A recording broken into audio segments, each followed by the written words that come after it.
So yesterday, I had the opportunity to take Mavis to a church, and I explained to her before we walked in the importance of knowing about universality and being universal with all religions, and not thinking that one religion is right or one religion is wrong. Yes. So I'd like to hear you talk about universality for us. Yes. Yes. I wrote this book especially directing to universality, several chapters, and personal to global transformation and universality. Just will take too much time to read, but essence is everything is interconnected.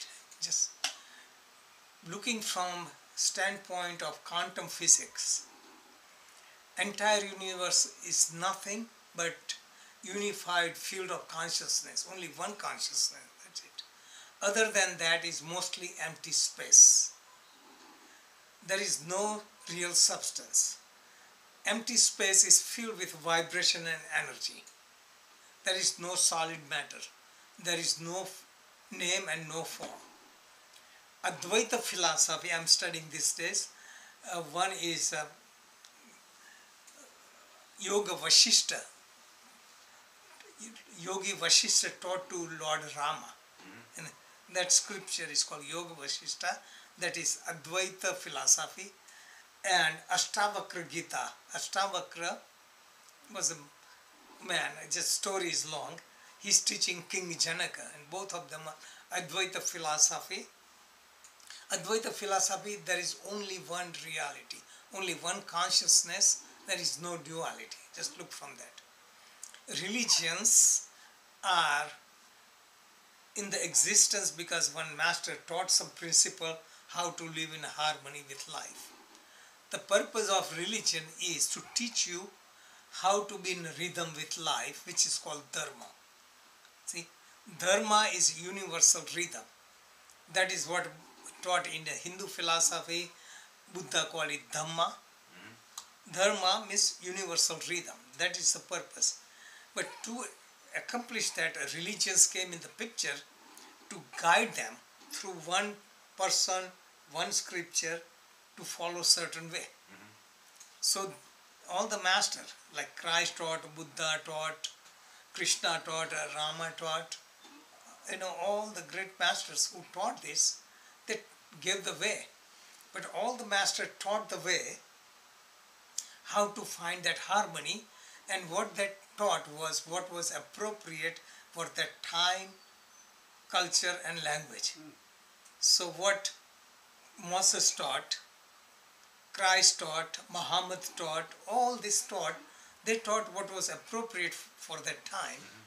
But people got stuck on it and they become very narrow, then forgot the overall picture. They were like quarreling, like my religion is superior, my master is much greater than yours. It is like a substitute teacher went to school. One time he taught English, other time he taught geography, other time he taught history, other time grammar. And students who went to different classes, they said, this is my teacher, he's a history teacher. They were started quarreling. Actually, he was the same teacher because he had to go to different classroom, to different things. They were quarreling. So this is what it is. People are quarreling. So actually, in this book, this book, I have explained unity of all the religions. Through this chart, I explain Raja Yoga, Gnana Yoga, Karma Yoga, Bhakti Yoga, and meditation. Also explain Judaism, Christianity, Hinduism, Islam, and all the teaching of the masters. Actually, all their teaching is the same. Though they use different words and different discipline, ultimately all of them say the final message of all the masters is know thyself. Not do this and do that. Not doing, second. Know thyself. How could you know thyself if you find diversity? So unity in diversity is the real teaching. Because it looks diverse, but actually is united. So look from the science standpoint, we are all interconnected. As a matter of fact, all the sentient and insentient things are interconnected. You know, and they're so much interconnected. The experiment was that when one molecule, but just one object, which all the molecules are connected, once they are connected forever, and they did experiment to split it and put 14 miles apart, and whatever they did to one part, other part followed. If you look from science standpoint, one time everything came from the same source, at Big Bang. That means we were together at one time, and now we are all apart. But from this principle, everyone is still interconnected. And aren't we interconnected? Though it doesn't look like. What are radio waves? We see the pictures, we hear the sound at a distance. All these are interconnected. So they say Akashic record, just like in the space, the sound is stored, images are stored, and Akashic record, that everything that ever happened is still there. And science accept that. Akashic record, Akash means space, that everything that happened is still stored there. So we are all interconnected. So religion is actually